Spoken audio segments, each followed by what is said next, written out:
এই যে visiting card, billboard, handbill, poster, যাবতীয় বিজ্ঞাপনের ভিতরে মানুষ, মুসলিম সমাজের লোকেরা বিসমিল্লাহির রহমানির রহিম লিখে রাখে। এটা কি আসলে ঠিক কিনা? এখানে দুইটা জিনিস লক্ষণীয়। এক হলো এটা কোরআনে হাকিমের একটা আয়াত। অন্যান্য আয়াতের যেমন মান, মর্যাদা, গুরুত্ব, শ্রেষ্ঠত্ব, মাহাত্ম্য, ঠিক এই আয়াতেরও তেমন। অন্য আয়াত যেমন অজু ছাড়া স্পর্শ করা যায় না, এটাও অজু ছাড়া স্পর্শ করা যাবে না। অন্যগুলা পড়লে যেমন সওয়াব হয়, এটাও বিসমিল্লাহির রহমানির রহিম পড়লেও সওয়াব হয়। এবং হাদিস থেকে প্রমাণ পাওয়া যায় যে ভালো কাজের শুরুতে বিসমিল্লাহ বলা, লিখা এটা বরকতময় এবং এটা সুন্নত, না হইলে এটা অসম্পূর্ণ থাকে। তো সেই সুবাদে মানুষে লেখে। নবী আকরাম সাল্লাল্লাহু আলাইহি সাল্লাম যখন চিঠি লিখতেন তখন শুরুতে বিসমিল্লাহির রহমানির রহিম লিখতেন। এগুলা কিতাবের ভিতরে, হাদিসের ভিতরে আছে।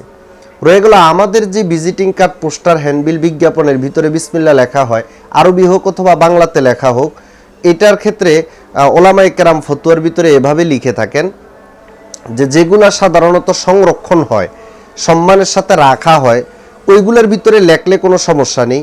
আর যেগুলো সাধারণত সংরক্ষিত থাকে না, সম্মানজনকভাবে এগুলাকে হেফাজত করা হয় না, পড়ে থাকে, যেমন poster, handbill, billboard, visiting card, এগুলো নর্দমাতে, ময়লাতে, রাস্তাঘাটে, পথে ঘাটে পড়া থাকে, মানুষের পায়ের নিচে পড়ে। তো এগুলো তো অন্যায়, তখন তো কোরআনের আয়াতের অপমান এবং অবমাননা হয়ে যায়।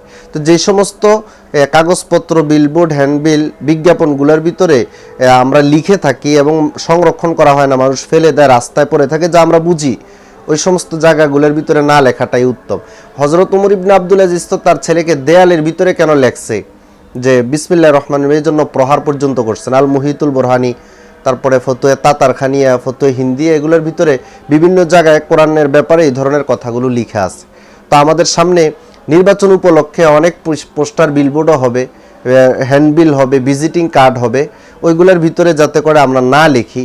শ্রদ্ধার ভালো নিয়তে লিখলেও দিন শেষে এটা অপমান করা এবং অবমাননাকর হয়ে যায়। আমরা এটা থেকে বেঁচে থাকার চেষ্টা করব ইনশাআল্লাহ। আসসালামু আলাইকুম ওয়া রাহমাতুল্লাহি ওয়া বারাকাতুহু।